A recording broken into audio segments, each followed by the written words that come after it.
The Prime Minister's closest aides believe her government is ready for a reset and a renewed sense of mission. Parliament's shutdown over the holiday recess has given Mrs. May a chance to recuperate and re-energise following a miserable 6 months, with the Brexit negotiations stalemate, unblocked, and the carping over the botched general election. Exhausted, senior Tories are determined to refocus ministers' attention on domestic priorities. Mrs. May is expected to make a keynote speech on environmental policy next week and another on education soon after. GETTYTheresa May might boost the Treasury with tax rises. New measures to overhaul the NHS are also under consideration following the forced postponement of tens of thousands of non-urgent operations because of the strain on hospitals. The search for solutions to the housing shortage continues. Downing Street advisors want to show that the Prime Minister's vision goes far beyond leading the country out of the EU. She was accidentally dubbed Madam Brexit by a translator on an overseas trip last month, but her team do not want that nickname to stick. While the Premier has insisted there is no such thing as Mayism, her aides believe the next few weeks will provide a chance to redefine her government's purpose, yet plenty of political obstacles already threaten to knock the Prime Minister off course and renew the buffeting by seemingly uncontrollable events she suffered last year.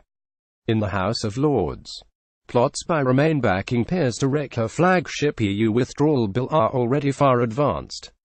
A showdown with the upper house raises the danger of worsening the Tory fractures over Brexit.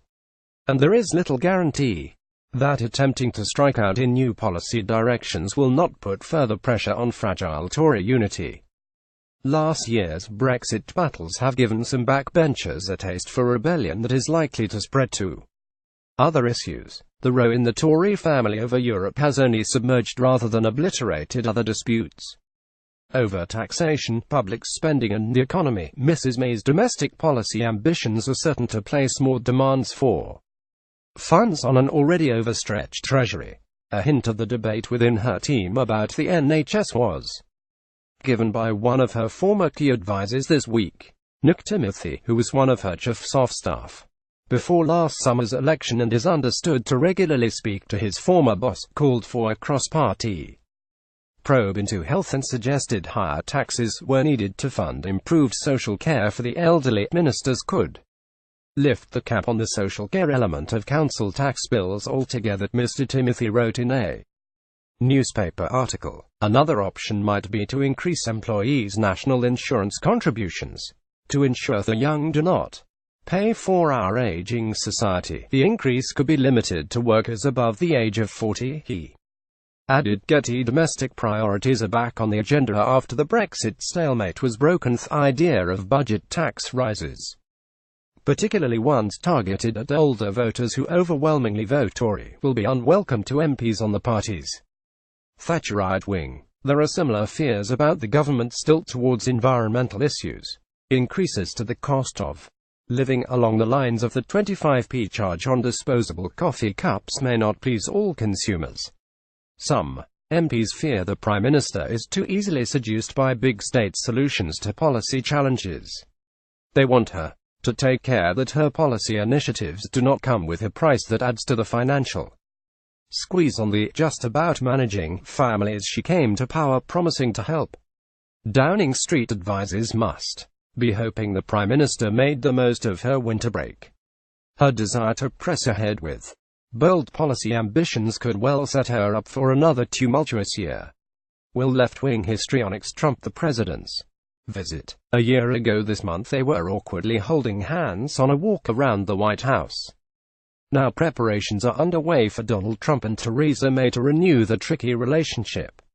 America's hamburger-chomping Commander-in-Chief is scheduled to make his first presidential visit to Britain next month, and Downing Street officials are already anxious. Mr. Trump heads to London to inspect his country's fortress-like new embassy building in Nine Elms, and is expected to meet the Prime Minister for talks.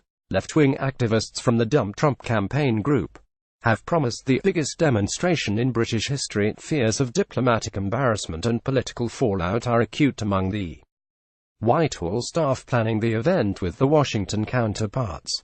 One option bound to be under discussion is for Mrs. May to meet the president well away from Downing Street. Mr. Trump would surely be flattered by an invitation to Chequers and enjoy the quaint charm of the Buckinghamshire retreat.